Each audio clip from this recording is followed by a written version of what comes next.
Natural language processing NLP, ये हम पढ़ ही रहे हैं, जो आपके क्लास 11th में भी है और नॉर्मली इवन हर जो भी कंप्यूटर साइंस पढ़ रहा है आज के डेट का ये नेसेसिटी है। इवन इंजीनियरिंग में, इंजीनियरिंग के बाद जॉब्स में ये सारे टॉपिक्स आने हैं, ये सारी चीज़ें कवर होनी है। क्लास 11 से ही चालू हो गया है ICSE बोर्ड में और पहले से चालू हो गया है। चलिए पढ़ते हैं। नेचुरल लैंग्वेज प्रोसेसिंग NLP, अब इसको हम पढ़ेंगे समझेंगे। Understanding human languages, human languages जैसे कि आप जानते हैं हिंदी होती है, इंग्लिश होती है, उर्दू होती है और फ्रांसीसी, जो भी लैंग्वेज होती है, जर्मन होती है, पॉलिश होती है, बंगाली होती है।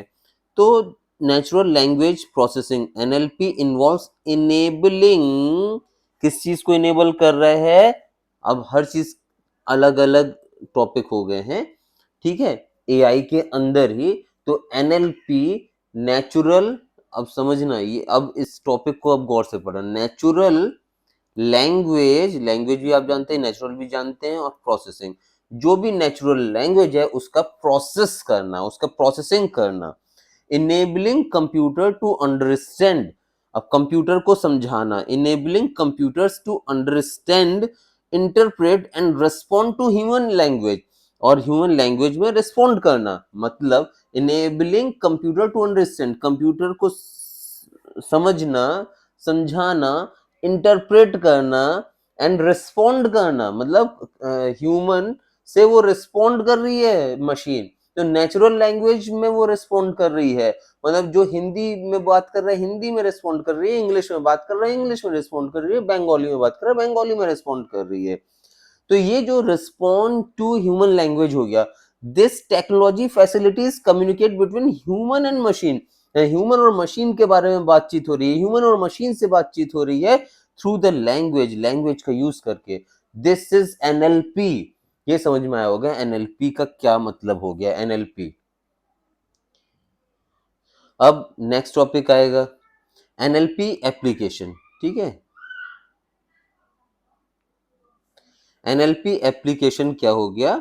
एवरीडे टेक्नोलॉजी, आजकल जो भी टेक्नोलॉजी चल रही है उसके बारे में हम बात करते हैं, उसी के बारे में हम बात कर रहे हैं। ये आपका natural language processing is integrated into various everyday technology application. ये कई तरीके के एप्लीकेशन आजकल जो यूज हो रहे हैं नेचुरल लैंग्वेज प्रोसेसिंग से रिलेटेड। मतलब लैंग्वेज को मशीन में बनना, मशीन से बात करना, मशीन से हिंदी में बात करना, मशीन से इंग्लिश में बात करना, ये जो एवरीडे टेक्नोलॉजी चल रही है, दिस इंक्लूड्स प्रिडिक्टिव टाइपिंग। तो ये क्या हो गया? प्रिडिक्टिव टाइपिंग भी। अब ये देखिए, जैसे ये अपना हाथ है, सॉरी, जैसे ये अपना हाथ है, ठीक है। अब ये हाथ से हम टाइपिंग करते हैं, इससे हमने टाइप किया, टाइप किया, टाइप किया, टाइप किया, जैसे भी हमने टाइपिंग किया, लिखे आई एम। तो आगे वो कंप्यूटर हो गया, चाहे तो वर्ड हो गया, चाहे तो मोबाइल हो गया, वो सजेस्ट करता है आपके अंदाजे से, जो आप जनरली टाइप करते हैं उस अंदाजे से आपको सजेस्ट कर देगा कि प्रिडिक्टिव टाइपिंग, कि I am a student of class तो 11, तो अपने आप। या अगर आप अपना नाम लिखते हैं, आपने कुछ भी अपना नाम लिखा, फॉर एग्जाम्पल के अमिताभ, तो आगे बच्चन अपने आप वो सजेस्ट करने लगेगा। तो इस तरीके से सजेशन हो गया, ठीक है, प्रिडिक्टिव टाइपिंग हो गई, वो NLP का यूज करके होता है। NLP है वो। स्पेल चेकिंग, अब आपने कुछ स्पेलिंग गलत लिख दिया भाई, कि ठीक है कि आई एम की जगह कुछ और लिखना था, तो वो हो गया। वॉइस बेस्ड सर्चेज, मतलब वॉइस से आपने सर्च किया कुछ चीज के, I am looking for this Corbett, Corbett के बारे में चीजें सर्च करना चाहें तो आपने वॉइस बेस्ड भी सर्च आजकल हो जाता है इजीली, जो कि आपने गूगल से के थ्रू, किसी के थ्रू भी यूज आपने किया होगा। मशीन ट्रांसलेशन, ठीक है, मशीन ट्रांसलेशन भी हो रहा है। ट्रांसलेशन मतलब one to another, machine to machine बात। And automated customer service, automated customer service भी आजकल आप यूज कर रहे हैं, ठीक है। ऑटोमेटेड कस्टमर सर्विस दो तीन तरीके के होते हैं, आपने जो यूज किया होगा कि 1 डायल करें तो यहाँ, 2 डायल करें तो यहाँ, या तो क्या होता है कि ऑटोमेटिक जो सेम टाइप की प्रॉब्लम होती है जनरली कस्टमर केयर में, तो एक नंबर आपने डायल किया और बोलेगा ये आपकी ये समस्या ये है A B C D E, आपने समस्या ई बोले, ई का जनरली समाधान उसके पास होता है, ई का जनरली उसके पास सॉल्यूशन होता है, ई का सॉल्यूशन इसको व्हाट्सएप कर दिया, मैसेज कर दिया, मेल कर दिया, इसको सुना कर बता दिया अपनी उसी लैंग्वेज में, दैट इज ठीक है। तो ये ऑटोमेटेड कस्टमर सर्विस भी हो गया। अब चैटबॉट भी आ गए हैं आजकल, यानी आपने लिख कर उससे पूछना है कि भाई ये क्या है, भाई ये क्या है, सेकंड थर्ड फोर्थ उसने ऑप्शंस दिया, तो उससे वो सॉरी लिख कर पूछ सकता है। अब NLP and human interaction, NLP आपने पढ़ लिया, natural language processing, natural language processing बार बार इसको आप 3-4 बार पढ़ेंगे टॉपिक को तो वो आपको समझ में आएगा कि क्या चीज है। एंड ह्यूमन इंटरेक्शन, अब नेचुरल लैंग्वेज का प्रोसेस होना और ह्यूमन का इंटरेक्शन होना, मतलब मशीन से ह्यूमन का, यही चीज अभी भी हम पढ़ रहे थे, तो इसमें कुछ क्या नया है देखते हैं। Enhancing human computer interaction, topic भी वही है कि ह्यूमन का कंप्यूटर से इंटरेक्शन किस तरीके से बात करेंगे। एनएलपी हैज रिवॉल्यूशन हो रहा है एनएलपी में, नेचुरल लैंग्वेज प्रोसेसिंग में रिवॉल्यूशन हो रहा है। रिवॉल्यूशन हो रहा है क्या है, ह्यूमन कंप्यूटर इंटरेक्शन होने के लिए, ह्यूमन और कंप्यूटर में इंटरेक्शन हुआ, मतलब ह्यूमन और कंप्यूटर की बात हो रही है। Interaction by enabling voice based command, चाहे तो वो वॉइस बेस्ड कमांड हो कि हमने कुछ वॉइस से के थ्रू बोले और वहां से वो चीजें वॉइस के थ्रू बता दिया, हमने वॉइस के थ्रू बोले वो टेक्स्ट के थ्रू बता दिया, इस तरीके से जो वॉइस बेस्ड कमांड्स हो रहे हैं। टेक्स्ट टू स्पीच, अब मैंने टेक्स्ट बोला, मतलब कि मैंने टेक्स्ट बोला, वहां से टेक्स्ट स्पीच के फॉर्म में आया, जैसे मैंने लिखा है कंप्यूटर में I am a student of class 11, तो वहां से चीज आएगा मैंने लिखा हूं जस्ट टेक्स्ट है, अब वहां से स्पीच के फॉर्म में आएगी। स्पीच टू टेक्स्ट, अगर हो सकता है कि कोई टीचर पढ़ा रहा है, जैसे मैं ही पढ़ा रहा हूं, अगर उस पूरे के पूरे पढ़ाने वाली चीज को अगर आपको टेक्स्ट में कन्वर्ट करना है, कोई आईआईटी का प्रोफेसर पढ़ा रहा है, कोई कुछ पढ़ा रहा है, अगर पूरा का पूरा उसको आपके नोट्स में लाना है, नोट्स बनाना है उसका, तो साउंड मतलब स्पीच टू टेक्स्ट भी कन्वर्जन हो सकता है। मतलब ये language processing, natural language processing से ह्यूमन का इंटरेक्शन हो रहा है।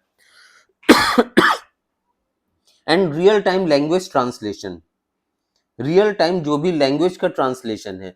अब आपने कई तरीके के, जैसे कि आपने देखे होंगे कि संसद वगैरह में सारे चुने हुए प्रतिनिधि आते हैं और उन कितने होते हैं, 1 2 3 4 5 100, मैं मान लिया 100 के पास एक हेडफोन होता है, हेडफोन, और सब अलग अलग स्टेट से अलग अलग डिस्ट्रिक्ट से आए हुए हैं, कोई ए जेड की लैंग्वेज नहीं जानता है, लेकिन सबको बातचीत करना है, तो वो रियल टाइम जो लैंग्वेज ट्रांसलेशन होता है, ए ने बोला कन्नड़ में, जेड जानता है हिंदी, तो ए जब बोला कन्नड़ में, रियल टाइम जो भी ट्रांसलेशन होगा उस जेड को सुनाई देगा कि इसने क्या बोला है। जेड को समझ में आया, जेड ने रिस्पॉन्स किया, जेड ने रिस्पॉन्स किया तो ए को फिर से कन्नड़ में समझ में आ गया, बंगाली में समझ में आ गया, इस तरीके से हो गया। It enhances the user experience with seamless communication, ये कम्युनिकेशन बहुत ही इजी हो गया। अदरवाइज कोई ट्रांसलेटर की जरूरत पड़ती,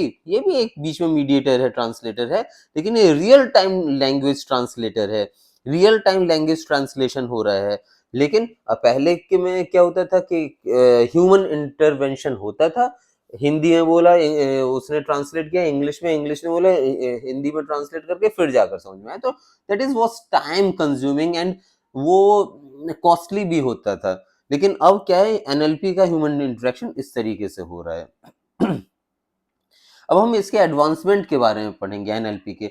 नेचुरल लैंग्वेज प्रोसेसिंग के एडवांसमेंट क्या है, technological progress, recent advancement in NLP. अब हम एडवांसमेंट के बारे में पढ़ रहे हैं, मतलब एनएलपी में और क्या एडवांसमेंट हो रहा है, इतना ही काफी नहीं है, इससे आगे भी एडवांसमेंट होगा।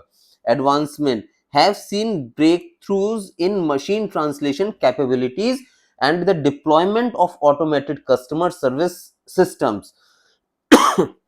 These advancements continues to shape the future of human computer communication and language processing।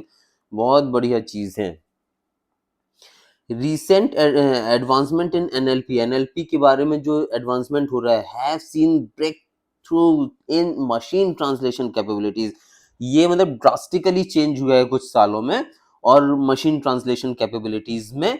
And the deployment of automated customer service system, automated customer systems जो आ गए हैं, ये ऑटोमेटेड रिस्पॉन्सेज आ गया है, चैटबॉट आ गया है। हालांकि इससे क्या है, उनका जॉब का थोड़ा सा नेगेटिव हुआ, लेकिन नई जॉब क्रिएशन भी हुआ है इससे। These advancement continues to shape the future of human computer communication। तो ये एक नया शेप दिया है फ्यूचर को, ह्यूमन से कंप्यूटर से बात करने के लिए, ह्यूमन से कंप्यूटर का इंटरेक्ट करने के लिए, एंड लैंग्वेज प्रोसेसिंग के लिए, जो भी लैंग्वेज बोल रहे हैं उसके प्रोसेसिंग के लिए मशीन यूज हो रही हैं। अब इसके बाद हम नेक्स्ट टॉपिक करेंगे नेक्स्ट क्लास में, immersive experience with 3D videography. ये हमारा नेक्स्ट टॉपिक होगा नेक्स्ट क्लास में।